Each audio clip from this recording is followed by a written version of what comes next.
Jeopardy has returned to the United Kingdom.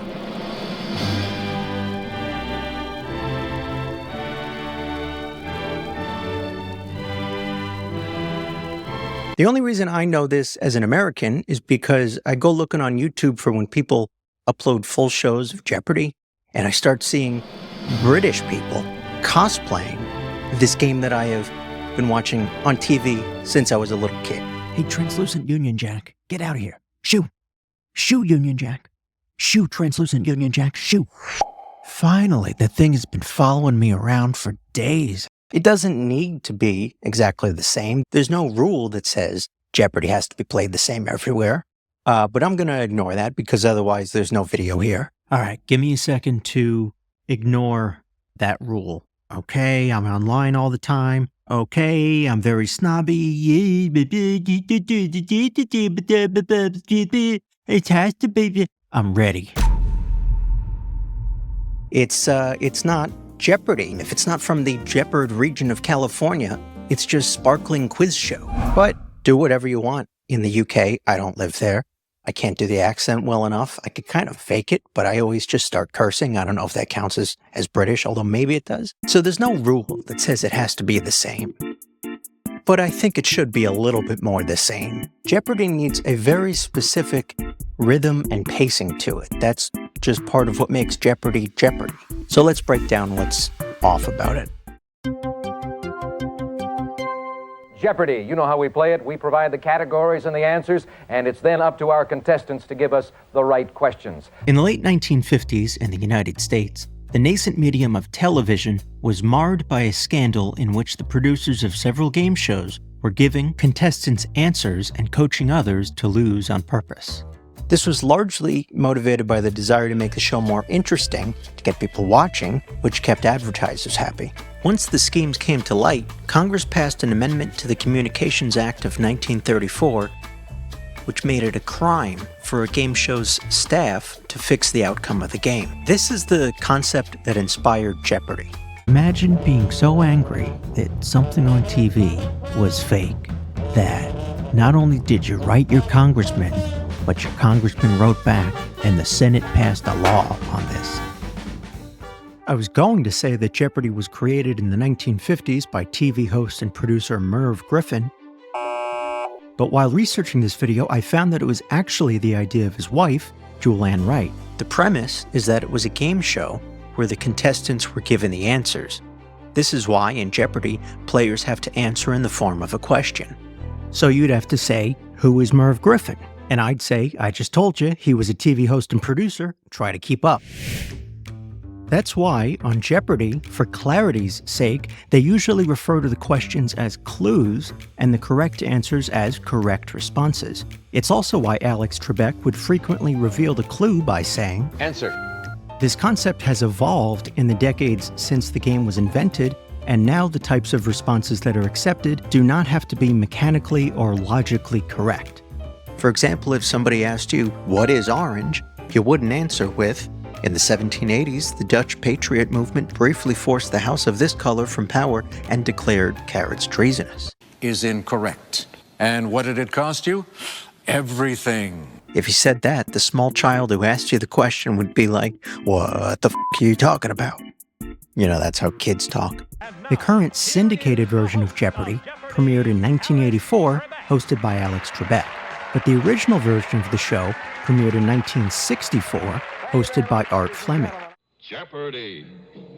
And now here's the star of Jeopardy, Art Fleming. Good morning. Thank you, players. Thank you, Don Pardo. Thank you, my friend. Thank you so much. Good morning. The game's quirks hadn't yet been totally smoothed out. Final Jeopardy didn't exist, and more importantly, the pacing was a little off compared to the modern game. In large part, this had to do with the rules for buzzing in. Ogre and different tales fell down, broke crown, Larry. What is Jack and Jill? Jack and Jill is right, sir. Go. During the entirety of the original Art Fleming run, contestants were allowed to buzz in as soon as the clue was visually revealed. There's the sound of their buzzer, or ringer, or bell, or really signaling device, if you want to get technical. That sound is not appearing when the clue appears. That sound is being triggered when a player buzzes in. That just shows you how quickly they were buzzing in. In modern Jeopardy, that ding sound is used to reveal the clue, and there is no sound effect to indicate that a player has rung in, but there are lights. Now, my friends, it's time for commercial message, and then we'll come back to talk to the players. Please watch along with us. Thank you. This older version of the buzzer rule incentivized players to buzz in as soon as the clue appeared on the board, before they even knew what it was. Then Art Fleming would read it, and then they'd respond. Notably, though, recent champions of modern Jeopardy advised buzzing in on almost every one just about as soon, and then coming up with the answer right after that. Just buzz in immediately and hope to God you know it. A player operating this way can push the game to move a lot faster, but the early version of the game didn't have this modern pace.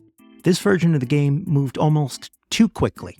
It was hard to play along at home. That's the reason Alex Trebek gave for why, during the second season of his run on Jeopardy, they changed the buzzer rule so that players could not ring in until after the entire clue was read. Last season, you'll recall that our players could ring in whenever an answer appeared on the board. This year, they can ring in only when the answer has been read, and that will be indicated on our board by this white perimeter light. You folks at home will not necessarily see that at all times, but we're hoping that by having a few extra moments to consider the answer, you'll be able to play along and match your reflexes against these players. This meant, though, that the moment that players can begin to ring in depends on the host's delivery. With the previous version of the buzzer rule, that moment was always as soon as the clue was revealed. But now it's variable depending on the host and the speed at which they read that clue. This allows the host to maintain the game's rhythm. That's part of what made Alex Trebek so intertwined with Jeopardy! Potential contestants would practice for a game delivered at his pace. The current host of Jeopardy!, Ken Jennings, had plenty of practice getting the Jeopardy! Rhythm down, since he was one of the game's best performing and longest running contestants of all time, including winning the game's greatest of all time championship in 2020.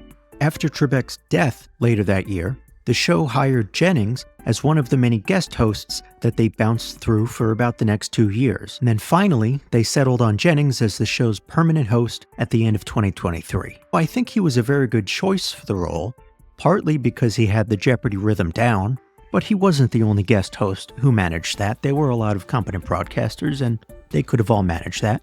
But he was also very well known and very well liked among Jeopardy's viewers. The period of guest hosts gave us a chance to see different people's performance as host, but Jennings had a leg up on most of them, not just because he was a Jeopardy! Champion. He wasn't even the only guest host who had been, but I think it's fair to say that he's Jeopardy's best-known champion. At least, unless you count Celebrity Jeopardy!, and then unless you count people who are famous for how bad they did on Celebrity Jeopardy!, because then it's Wolf Blitzer. The current incarnation of the US version of Original Jeopardy! Is designed to fit into a half-hour time slot. And then, like most syndicated shows, it's saturated with ad breaks. It's a 30-minute time slot, but that only works out to 22 minutes, and then that still includes the interviews and the intros and the outros, and the game itself only takes like roughly 18 minutes. So then there's also the new hour-long Celebrity Jeopardy!, which began airing on ABC a year or two ago, but that's not exactly Jeopardy! Not to be like a snob about it, but it's more of a Jeopardy!-like game, because it has an extra Jeopardy! Round, Triple Jeopardy!, so the scores and the game strategies aren't totally comparable to what they would be for Original Jeopardy! Celebrity Jeopardy! Has long existed in some form or another, but never before has it had its own primetime show. It's usually a special edition of the regular show in its normal 22-minute time slot. This is the version of the show that Wolf Blitzer totally got destroyed on. Celebrity Jeopardy! Has always been a joke. It's a lot like Facebook. It gets people who you know very well to reveal that they can barely even spell their own name. Like Wolf Blitzer. Well, annotated? I mean, look at him. He's trying so hard. Was it crash? No. Wolf, things have not worked out as well as you would hope for, I'm sure. Andy's so much faster on that signaling device today. But it's long been our policy on Celebrity Jeopardy! That all contestants get to play in the final round. And so even though you're at minus 4,600 now, we're going to wipe that out. We're going to give you an even $1,000 so you get to play in Final Jeopardy! And he got destroyed by the guy from a TV show that features a masturbating bear. Andy Richter, who, meanwhile, set a record for highest one-game winnings in that version of Celebrity Jeopardy. But in Celebrity Jeopardy, the dollar amounts don't really matter as much, since they're playing for charities who get a flat amount depending on whether the contestant comes in first, second, or third, or even if they do what Wolf Blitzer did, which seems like he came in fourth out of 3 people. So the wagering strategy is a little different. There's less incentive to go for big dollar amounts, so changes the logic a little bit. But despite these modifications, Celebrity Jeopardy tends to preserve the most essential aspect of the game, its pace.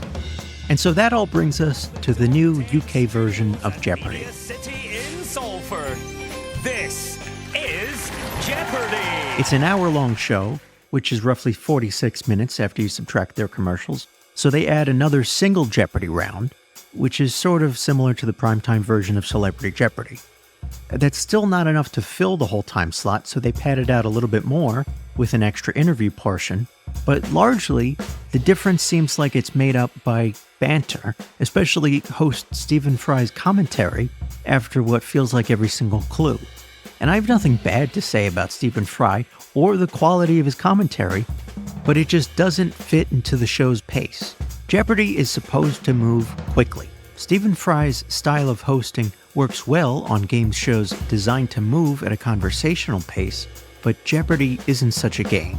The host is not supposed to draw much attention to themselves. Alex Trebek frequently said in interviews that he's not the star of the show, the contestants are. He didn't say it frequently enough, though, that I could find a usable clip of it, but just trust me, he said it. The host of Jeopardy is just supposed to orchestrate the game, occasionally insert some commentary, but the most essential thing is keeping the game moving. Fry has a very warm, comforting on-screen presence, and he conducts the contestant interviews much more adroitly than hosts typically do in the US version. That's right, I said adroitly. It's a word, look it up. The contestant interviews are usually the part of the show that I skip through. In fact, part of what made Alex Trebek charming and likable was that he was bad at the interviews. Sometimes they're even a little uncomfortable, which is why I skip through them. Laura Sykes Jambon. Hi. French for ham from Rochester. Had a pygmy goat in college. Billy also enjoyed eating a lot of things, like a 3-wick candle, an entire bag of Hershey Kisses, and unfortunately, he met his demise by eating a bag of Quikrete. Wait a minute. Was it a 60-pound or an 80-pound bag? Because... Alex, you're being insensitive.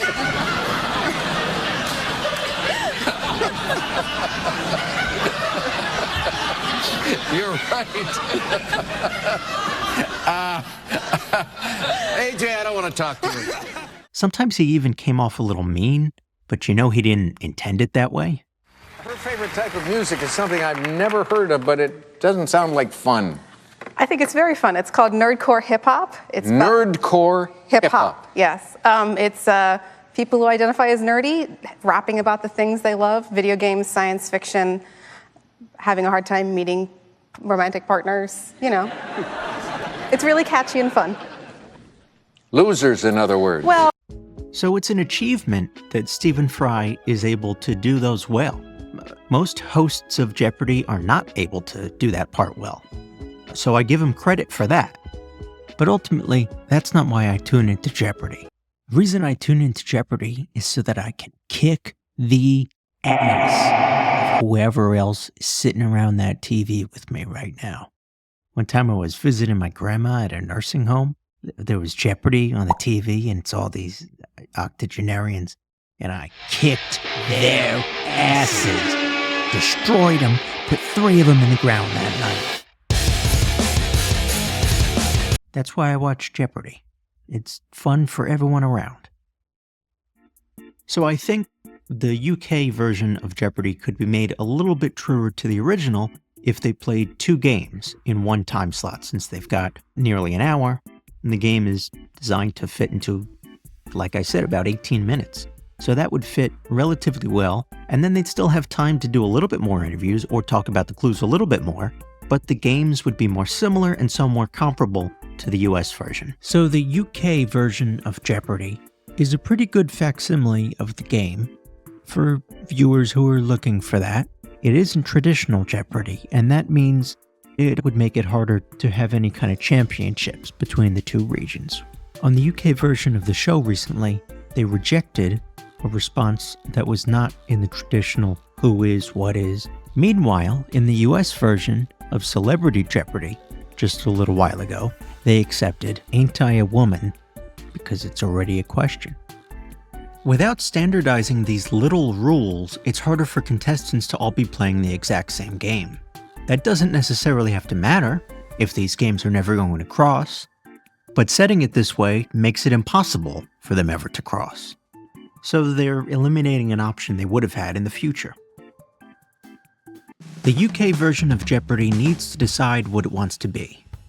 To the degree that it already has decided what it wants to be, I think it should change its decision. Does it want to completely mimic the US version? And if so, why? They don't necessarily have to, and there already is a US version that exists filling that void. But if you ask me, the reason that they should be trying to mimic the US version is because that brings them into the franchise. That makes them a part of a global Jeopardy talent network. It gives them more reason to exist than just if there's some regional adaptation of some game show from another country. In an age where people can go download and watch shows from any other country, and then go online and find people from all over the world who are part of that show's fan base, there's more of a reason to want them to all be one interconnected community. That expands your potential market by a lot. You want one global fan base because then that makes your show more than just some one-off thing in one country. That makes you part of a global network with a bigger brand and more staying power, and it would guarantee them that the show's going to last. One thing I found that, I don't know if it's funny or interesting, but I found that when you watch the UK Jeopardy, if you play it at 125%, 1.25 times, the rhythm is truer to the original game. So if they don't ever make changes to the show, you can at least watch it by speeding it up. That's what I got for you. Thanks for watching my video. If you liked it a lot, you can click the like button. Even if you only liked it a little, feel free to do that. Have you watched the UK version of Jeopardy? And if so, what do you think about it? Let me know in the comments below. And if you haven't already, subscribe to this channel, please. It does good things for my soul, makes me happy as a person. And I think it'll do the same for you. So click that button. Anyway, thank you for watching. Bye-bye.